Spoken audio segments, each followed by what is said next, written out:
반갑습니다. 말씀으로 하루를 시작하는 주님의 백성들을 예수님의 이름으로 축복합니다. 2023년 2월 6일 월요일 오늘 주신 말씀은 마태복음 8장 23절부터 34절까지입니다. 배에 오르심에 제자들이 따랐더니 바다에 큰 놀이 일어나 배가 물결에 덮이게 되었으니 예수께서는 주무시는지라.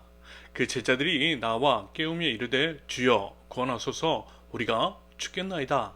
예수께서 이르시되 어찌하여 무서워하느냐 믿음이 작은 자들아 하시고 곧 일어나사 바람과 바다를 꾸짖으시니 아주 잔잔하게 되거늘 그 사람들이 놀랍게 여겨 이르되 이 이가 어떠한 사람이기에 바람과 바다도 순종하는가 하더라. 또 예수께서 건너편 가다라 지방에 가심에 귀신 들린 자 둘이 무덤 사이에서 나와 예수를 만나니 그들은 몹시 사나워 아무도 그 길로 지나갈 수 없을 지경이더라. 이에 그들이 소리질러 이르되 하나님의 아들이여 우리가 당신과 무슨 상관이 있나이까 때가 이르기 전에 우리를 괴롭게 하려고 여기 오셨나이까 하더니 마침 멀리서 많은 돼지떼가 먹고 있는지라. 귀신들이 예수께 간구하여 이르되 만일 우리를 쫓아내시려면 돼지떼에 들여보내 주소서 하니 그들에게 가라 하시니 귀신들이 나와서 돼지에게 들어가는지라. 온 떼가 비탈로 내리달아 바다에 들어가서 물에서 몰사하고는 치던 자들이 달아나 시내에 들어가 이 모든 일과 귀신 들린 자의 일을 고하니 온 시내가 예수를 만나려고 나가서 보고 그 지방에서 떠나시기를 간구하더라. 아멘. 예수님은 하나님이십니다. 하나님이신 예수님, 하나님의 아들 우리 주 예수 그리스도. 예수님은요, 완벽한 하나님이시고 또한 완벽한 인간이십니다. 보통 이것을 예수님의 신성과 예수님의 인성으로 설명을 하는데요. 이것은 예수 그리스도의 대속사역, 즉 우리 대신 죽으시고 죄를 씻어주시기 위해서 꼭 필요한 두 가지 신학적인 사안입니다. 간단하게 말씀을 드리면요, 이런 거죠. 예수님이 완벽한 하나님이셔야만 하는 이유는 죄를 대속할 자격, 즉 우리 대신 죄를 짊어지고 죽을 수 있는 자격은 오직 죄 없는 분만이 가능하기 때문입니다. 왜냐하면요, 그 사람이 죄가 있을 경우에는 그는 우리의 죄 때문이 아니라 자신의 죄 때문에 죽는 것이기 때문입니다. 그러면서요, 죄 없는 사람은 존재하지 않잖아요. 오직 하나님만이 죄가 없으신 거룩하신 분이시고, 그러므로 예수님은 완벽하신 하나님, 죄가 전혀 없으신 분으로서 우리 죄를 감당하실 완벽한 자격을 갖추셨던 겁니다. 한편 곧 살펴보게 될 텐데요. 오늘 본문의 경우 예를 들면 바람과 바다를 말씀만으로 잔잔하게 하시고 많은 귀신을 쫓아내신 것들을 통해 볼 때 예수님이 하나님이심을, 다시 말해서 예수님의 신성을 엿볼 수 있다 할 수 있겠습니다. 이어서 예수님의 인성, 예수님은 완벽한 인간이시기도 하셨는데요. 완벽한 인간으로서 예수님은 이 땅 가운데 존재하셨고요. 인간이셨기에 그 당시 사람들은 예수님을 보고 만지고 경험할 수 있었습니다. 그러면서 예수님께서 완벽한 인간이셔야만 하는 이유는요. 인간이셔야만 인간으로서 치러야 할 죄의 대가, 즉 십자가 순환 및 십자가 위에서의 죽음을 온전히 경험할 수 있기 때문입니다. 쉽게 얘기해서요. 하나님이라면 창과 가시로 찔러봤자 안 아프시잖아요. 죽지도 않으시잖아요. 그런다고 할 때 예수님이 신이시기만 한다면 예수님의 우리를 위한 대속사역은 의미가 없는 겁니다. 하지만 예수님은 완벽한 인간으로서 모든 고난, 고통을 다 당하시고요. 심지어는 죽음까지 경험하심으로써 죄의 대속을 완벽하게 완성하신 겁니다. 예수님은 완벽한 하나님이시자 완벽한 인간, 사랑의 본체이신 예수님께서는 완벽한 하나님, 완벽한 사람으로서 대속사역을 이루셨고요. 우리를 구원해 주셨습니다. 이러한 구원의 은혜를 베풀어 주신 우리 하나님께, 하나님이신 예수님께 우리는 마땅한 감사와 찬양이 있어야만 할 것입니다. 부디 그 마땅한 반응을 돌려드릴 줄 아는 그리스도인 저와 여러분들 모두가 되실 수 있기를 바랍니다. 앞서 말씀을 드렸던 것처럼요, 오늘 본문은 예수님의 신성, 즉 완벽하신 하나님으로서의 예수님의 면모를 엿볼 수 있는 장면입니다. 반복해서 말씀을 드리자면 바람과 바다마저도 예수님의 말씀만으로 잔잔하게 되었고요. 귀신들은 쫓겨나갔어요. 모든 만물이 왕이신 하나님이신 예수님께 굴복하고 복종했다라는 겁니다. 이것들을 통해 우리 예수님께서 드러내 보이시고자 했던 것, 주변에 있는 제자들을 비롯한 여러 사람들이 깨닫길 바라시는 것은 당연히 이것이겠죠. 예수님은 하나님이시다. 바로 이것입니다. 상식적으로 생각해 봐도요, 이러한 일들은 인간이 할 수 없는 일임이 분명하거든요. 그러면서 이와 같은 맥락의 일들이 계속해서 반복되고 있습니다. 제자들의 경우에는요, 곁에서 계속 봤어요. 그러면 그에 대한 합리적인 반응이 뭐겠어요? 말씀을 드렸듯이 예수님이 하나님이시라는 겁니다.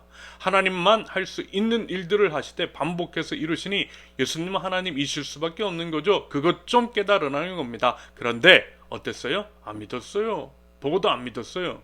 직접 곁에서 수도 없이 예수님의 이적, 하나님만이 하실 수 있는 일들을 보고 경험했으면서도 불구하고 예수님을 믿지 못했어요. 그러므로 우리가 여기에서 알 수 있는 것은 뭐겠어요?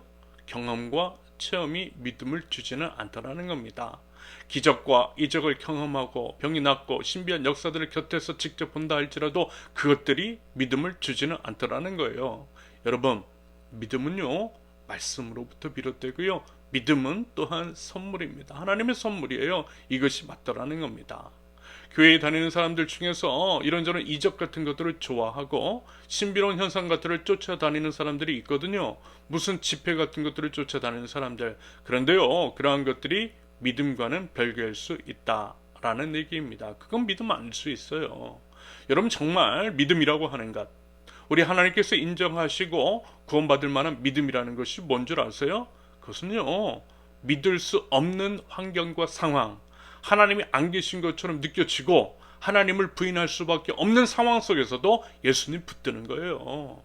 여러분, 믿을만 하면, 예를 들어 하는 일마다 잘 되고 병도 낫고 사업도 잘 되고 그러면요, 다들 믿는 척 할 수 있어요. 그런데요, 그것은요, 그야말로 믿는 척 하는 겁니다. 그런데요, 그게 참 위험하죠. 그저 믿는 척 하는 것일 뿐인데 그것이 믿음인 양 착각할 수 있기 때문입니다.